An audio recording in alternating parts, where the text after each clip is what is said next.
ನೋಡಿದ್ರಿ, ಭಯ ಪಡುವಂಥದ್ದು ಏನೂ ಇಲ್ಲ. ಈಗ ನೀವು ನಿಮ್ಮ ಆರೋಗ್ಯದ ಕಡೆ ಗಮನ ಕೊಡಬೇಕು ಅಷ್ಟೇ. ನಿಮ್ಮ ಮಗ ವೀರೇಶ್ ಇದ್ದಾನೆ, ಎಲ್ಲ ಅವನೇ ನೋಡಿಕೊಳ್ಳುತ್ತಾನೆ.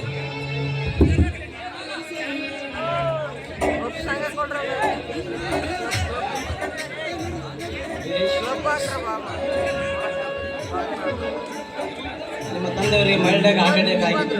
ಈ ಸಂದರ್ಭದಲ್ಲಿ ಅವರಿಗೆ ಯಾವುದೇ ದುಃಖದ ವಿಷಯವಾಗಲಿ ಸಂತೋಷ ವಿಷಯವಾಗಲಿ ಏನು ಹೇಳக்கூಡದು. ಸರಿ ಡಾಕ್ಟರ್.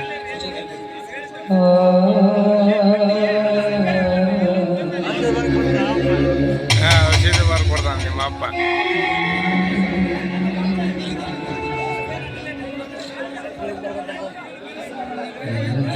ಈ ಔಷಧ ತೆಗೆದುಕೊಂಡು ಬಂದು ನಿತ್ಯವೂ ಕೊಡಿ. 3-4 ದಿನ ಎಲ್ಲ ಸರಿ ಹೋಗುತ್ತದೆ. ನಾನಿನ್ನು ಬರಲೇ.